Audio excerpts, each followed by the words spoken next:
You would have heard a report all day today that suicide rates are going through the roof and more people have taken their own lives than we have lost to coronavirus. This is a very important issue that I hope helps people steer part of that conversation about the need to find that way out and the need to find it sooner rather than later. Professor Ian Hickie is the man who did part of that research, and he joins us right now. He's, of course, from the Brain and Mind Centre as part of Sydney University.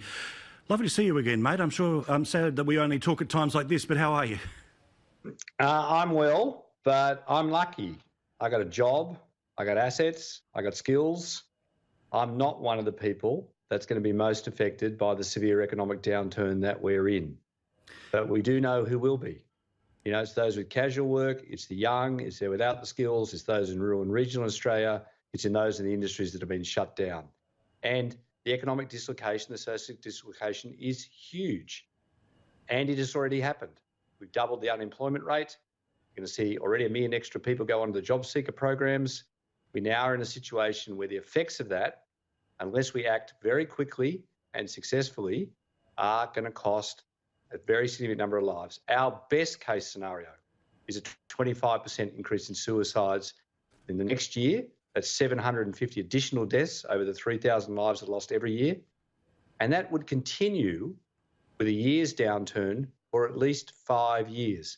And that's the best case scenario. Paul, the worst case scenario is that the recession deepens, which is entirely possible, that we could see up to 1,500 additional lives lost each year. And that'll be amongst the young, amongst the casual workers, those family men who lose their jobs, particularly in rural and regional Australia, and particularly in the small businesses that you were just discussing.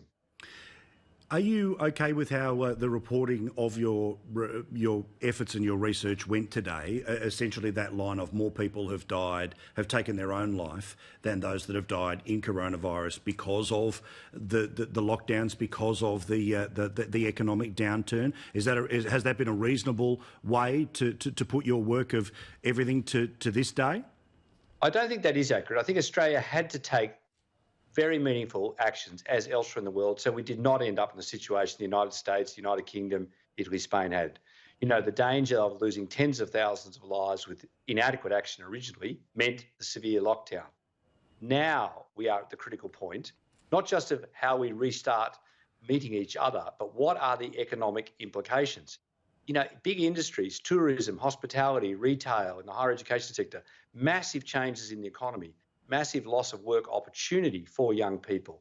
They will not simply be able to get another job.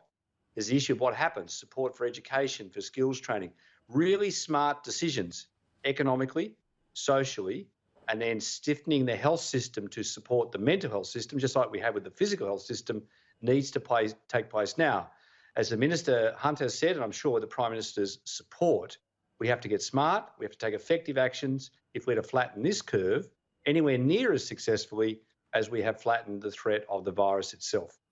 I must say, this is the thing, there's no silver linings in any of this, but people being aware of what curves are and as an illustration of the size of a problem, the repetitiveness of it and the ability for it to get better or worse is really important from a public information standpoint.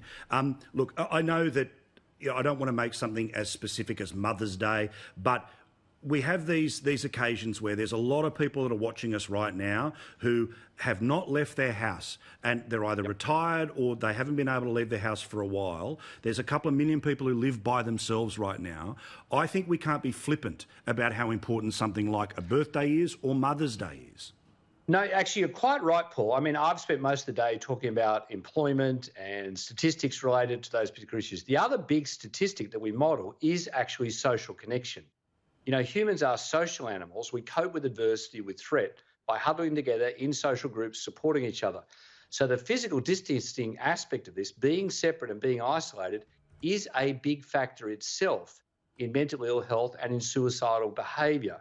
So you're quite right to say we have to address the social cohesion, the working together.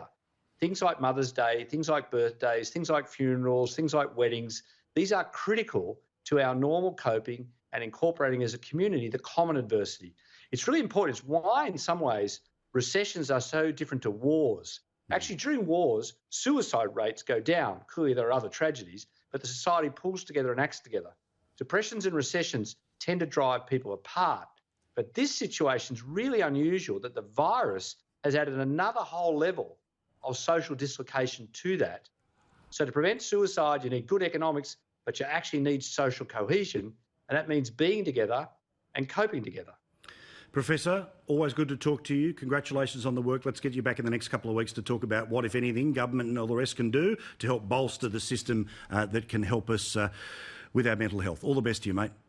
Thank you, Paul. See you later, Professor. Professor Ian Hickie, I really admire that man and I certainly respect his work.